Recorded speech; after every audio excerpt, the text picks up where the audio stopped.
现在是凌晨4点半，翻来覆去睡不着。自从负债以后，真的是整夜的睡不着。一想到明天还有接不完的催收电话，真的特别不希望天亮。从2017年到现在，在这创业了整整的6年的时间里，我不知道有多少教培行业的老板跟我一样。这个年，我们该怎么过呀？想当初为了父母能够更好的生活，没日没夜的工作，拼命的挣钱，可是到头来还负债100多万，要钱没有，要家没有，感情更是一塌糊涂。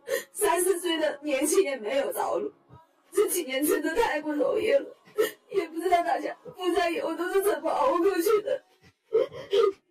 我负债了130万，2019年到现在经历了朋友的离开，工厂的倒闭，爱情的背叛，现在是凌晨3点30分，现在不敢睡觉。我做了一个负债，10几张信用卡，每一张都还不进去。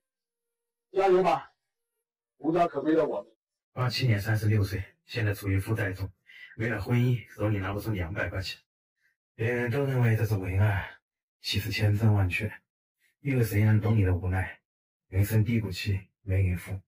从福建回老家第3天，没钱真的建议不要回来了，门都不敢出，所有人都看不起你。自从老公负债之后，老公没有一个晚上睡得好，白天有接不完的催债电话，电话只要一响，我就十分恐惧，根本无法正常的生活，内心总是莫名其妙的烦躁，想要回到以前的生活却是不可能了。面对未来，我很迷茫，真不知道该如何是好。100万的负债，我压力好大，迷茫、焦虑。每当天黑的时候，我气就喘不上来，所以来水边坐一坐，静一静。我说不上来我有多难受，就觉得很累很累。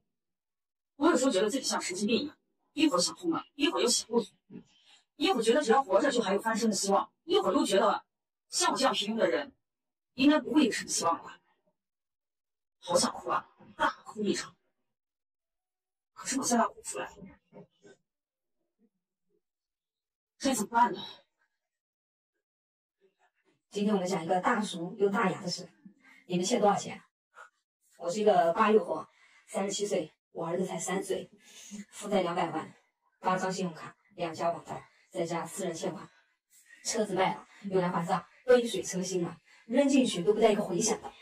还有唯一的这一套房子挂在中介，从去年挂到今年，无人问。就算是有人问，价格给你压到低到不能再低，低到尘埃里，连你那个房子的总款都要往下降10来万，看今年能不能卖掉。还有一根本子用来记每